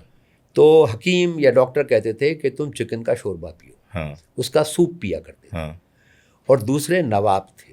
हाँ। क्योंकि chicken was always far more expensive than mutton. देसी तो अभी भी है। वो भी है। हाँ। तो ये जो लेग हॉर्न है, वाइट वैरायटी, ये तो इंग्लैंड से आई है। ओके। और पार्टीशन के बाद इसका प्रचार हुआ है। ये पंजाब से आई है, कुक्कड़। तो उससे पहले चिकन था नहीं।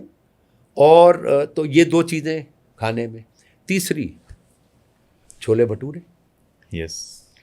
तो दिल्ली में कुलचे भी शायद हैं। कुलचे भी वाले वहीं से आए हैं।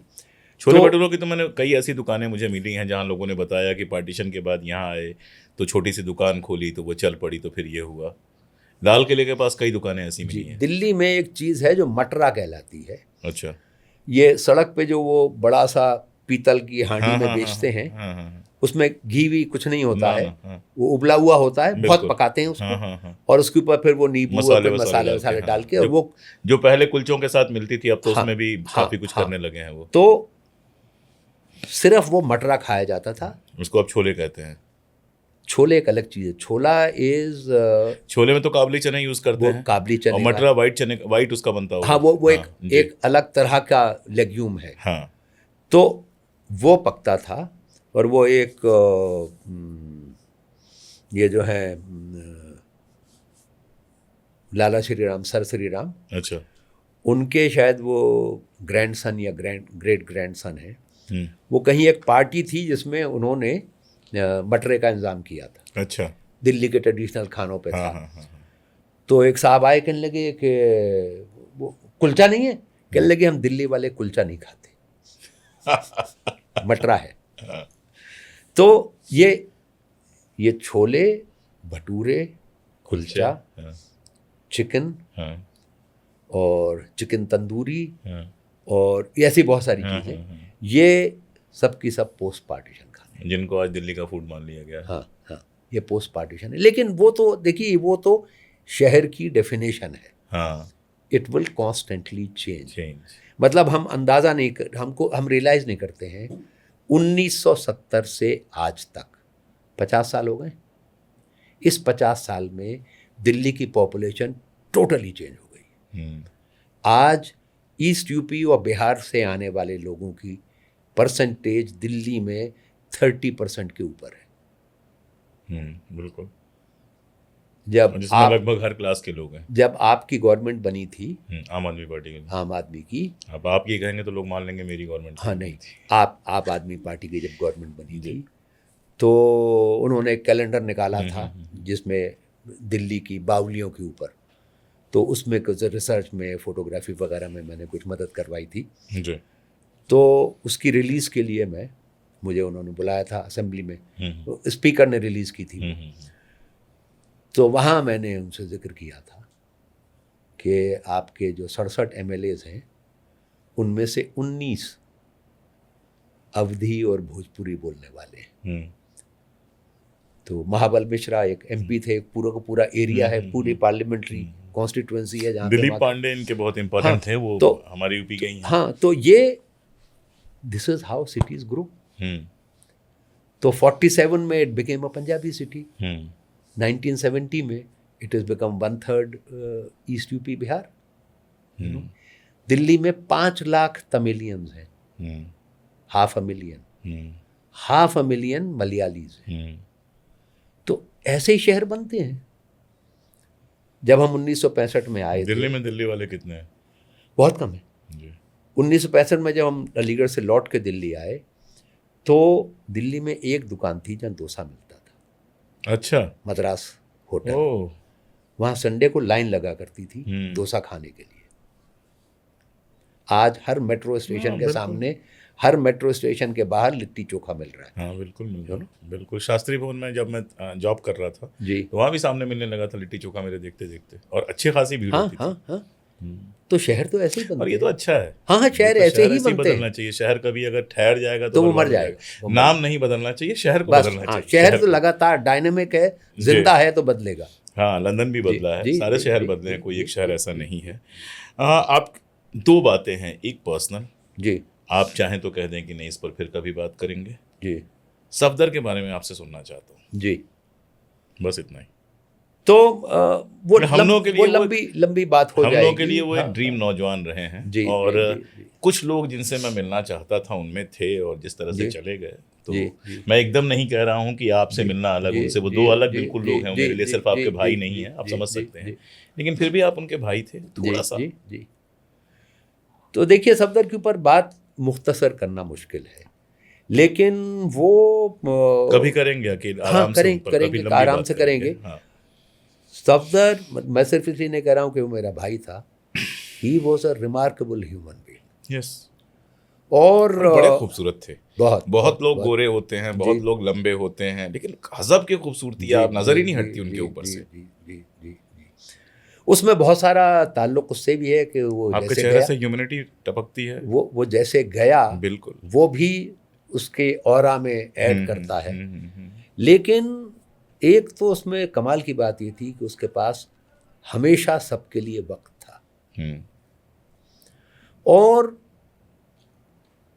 डिस्पाइट द फैक्ट कि उसने बहुत पढ़ा था, उसका बहुत उसका फलक बहुत बड़ा था, उसने कभी भी अपनी विद्वता को अपने ऊपर हावी नहीं होने दिया।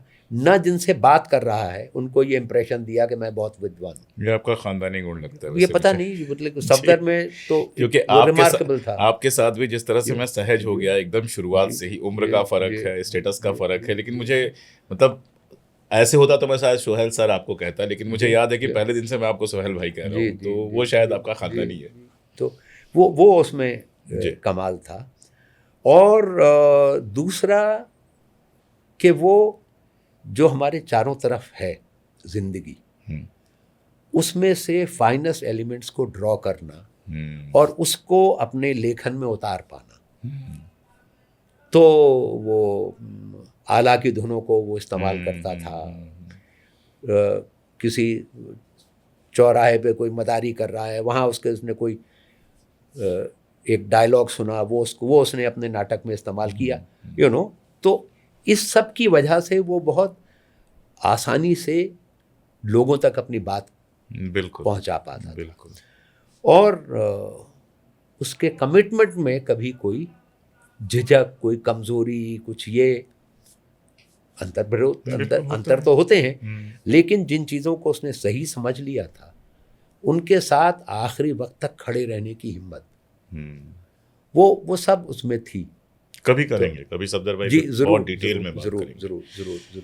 आपकी अभी किताब आई है द सॉन्ग ऑफ स्टोन्स, और इस पर भी लंबी बात करनी है, मैं पढ़ नहीं पाया हूँ। जी। पढ़ लूंगा तभी इस पर बात करूंगा, लेकिन आर्किटेक्चर पे है और वन ऑफ माई इंटरेस्ट है, जिसमें इसके बारे में नॉलेज मेरा बहुत कम है, बहुत कम जानकारी है मुझे, लेकिन मुझे मज़ा बहुत आता है।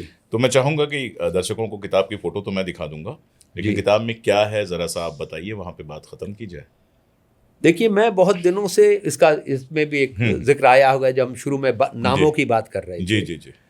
तो मुझे धीरे धीरे ये यकीन होता जा रहा था कि जो हमारे देश में या दुनिया भर में जो आर्किटेक्चर को धर्म के फ्रेम में देखा जा रहा है, Hindu art, Muslim art, Hindu architecture, Islamic architecture, या ये जो आजकल कहा जा रहा है कि ये मुसलमानों की ज़बान है, उर्दू मुसलमानों की ज़बान है, तो इस पर मैं काफ़ी समय से लिखता रहा हूँ, बोलता रहा हूँ। इसी नज़रिए से मैंने आर्किटेक्चर को देखा है जी। कि क्या हिंदू आर्किटेक्चर संभव है, क्या इस्लामिक आर्किटेक्चर संभव है। और उस सवाल को ढूंढते हुए मैं बिल्कुल शुरू में गया हूँ कि लोगों ने घर क्यों बनाने शुरू। और मेरी नज़र में सारा आर्किटेक्चर, उसकी बुनियाद 3 है। आप क्या बनाना चाहते हैं, किस पर्पस के लिए, आपके पास क्या मटेरियल है और किस जलवायु और क्या टेक्नोलॉजी। अच्छा, टेक्नोलॉजी, ओके। आप कैसा बनाना चाहते हैं वो तो जलवायु डिटरमिन करती है। मटेरियल जहाँ पे आप रह रहे हैं वहाँ क्या आसानी से मिल रहा है। अब आजकल तो लोग इटली से मार्बल मंगाते हैं अपने प्रोजेक्ट्स के लिए, उसकी बात नहीं कर रहा हूँ मैं, ये अब शुरू हुआ है। तो हम छप्पर इस्तेमाल करते हैं, क्यों छप्पर बनाया, इस शक्ल का क्यों बनाया, वगैरह वगैरह। तो उसमें मुझको कहीं से ये सब का सब धर्मों की उत्पत्ति से पहले से हो रहा है। तो उसमें और बहुत सारे सवाल जुड़े हुए हैं। तो मैंने इस नज़रिए से आर्किटेक्चर को देखा है और मुझको ये लगता है कि ये जो कैटेगरीज बनाई गई हैं ये उन्होंने बनाई हैं जिन्होंने अपने आर्किटेक्चर को इस नज़रिए से नहीं देखा है। क्रिश्चियंस ने कोई क्रिश्चियन आर्किटेक्चर नाम की चिड़िया नहीं है जी, लेकिन हमारा आर्किटेक्चर हिंदू मुसलमान हो गया। वो विजयनगर का आर्किटेक्चर नहीं है, वो बीकानेर का आर्किटेक्चर नहीं है, वो कांगड़ा का आर्किटेक्चर नहीं है, वो सब हिंदू आर्किटेक्चर है। राजपूताना कहते हैं, पूरा राजपूताना का एक आर्किटेक्चर नहीं है जी। जयपुर का अलग है, जोधपुर का अलग है, जैसलमेर का अलग है। तो जैसे हमारे यहाँ मुहावरा है ना कि वो कोस कोस पर भाषा बदले, कोस कोस पे पानी बदले, चार कोस पर बानी। तो इसी तरीके से माहौल बदलता है, ज़रूरियात बदलती हैं, मटेरियल बदलता है, उस वो डिटरमिन करता है। इसका सबसे मजेदार एग्जांपल कश्मीर में, आप तो इतना घूमे हैं कश्मीर जी। में भाई, अब नई जो बन रही हैं वो छोड़ दीजिए। मैं आपको वरना- वही बताने वाला था। जी। पूरे कश्मीर में किसी भी पुरानी मस्जिद में गुंबद नहीं है, नहीं है, बिल्कुल नहीं है। मेहराब नहीं है, मीनार नहीं है, नहीं है। एक मस्जिद को छोड़ के, हजरत बल। हजरत बल, लेकिन हजरत बल तो नई बनी है। मेरे चचा ने बनाई। हाँ, तो हजरत बल तो नई He was बनी the है। architect। हाँ, शेख साहब ने बनाई है उसको, शेख साहब ने बनवाया है पर्शियन आर्किटेक्चर में और उसको। अरब वो हमारे चचा समझते थे, उनको जहन में था ये कि आर्किटेक्ट के मॉस्क में डोम होना चाहिए। डोम सिर्फ वहां बन सकता है जहां पर कम बारिश और कम बर्फ होती है, बिल्कुल, क्योंकि उसे फ्लैट छत पे बनना होता है। ऐसी छतें बनती हैं जहां बहुत बारिश होती है और बहुत बर्फ गिरती है। गिरती है। कश्मीर के पुराने मंदिर, पुराने मस्जिदें सब में तिरछी छतें वैसे ही हैं। पैगोडा सबकी एक। पैगोडा सब में है। हिंदुस्तान की पहली मस्जिद जो बनी थी वो केरला में है। उसके बारे में माना जाता है it was built when prophet Mohammed was alive. Kerala में जी। कोदंगलूर में है, उसमें कोई गुंबद नहीं है, नहीं था, कोई डोम नहीं था, कोई मीनारेट नहीं थे। अच्छा। नहीं, मीनार तो बहुत इंटरेस्टिंग है। दिल्ली की जामा मस्जिद से पहले दिल्ली की किसी मस्जिद में मीनार नहीं है। अच्छा जी, है ही नहीं। कमाल है। और ये जो हमको बताया जाता है कि मीनार पर चढ़ के मुअज्जिन 5 बार अजान देता है, मुझे इस पे शक था, तो मैंने टेस्ट किया है। जामा मस्जिद की मीनार पर चढ़ के आप कितने ही जोर से शोर मचा लें, जमीन पे आवाज नहीं आएगी, आ ही नहीं सकती। अच्छा, इतना ऊंचा है वो। Sound travels in a straight line. Straight line, बिल्कुल, साउंड ऊपर से नीचे नहीं आता। और मेरा तो मानना है कि मीनार इसलिए बने ही नहीं थे कि उनसे अजानें दी जाए, वरना सारी मस्जिदों में होते। किसी मस्जिद में नहीं है मीनार। कुतुब मीनार का भी जामा वहाँ की मस्जिद से कोई ताल्लुक नहीं। It was a victory tower. No, it was a victory tower. तो किसी मस्जिद, विक्ट्री टावर्स की तो इंडिया में वैसे भी परंपरा रही है, पहले भी बनी है, बाद में भी बनी है। तो ये विक्ट्री टावर था जिसकी इंस्पिरेशन काबुल, अफगानिस्तान से आई।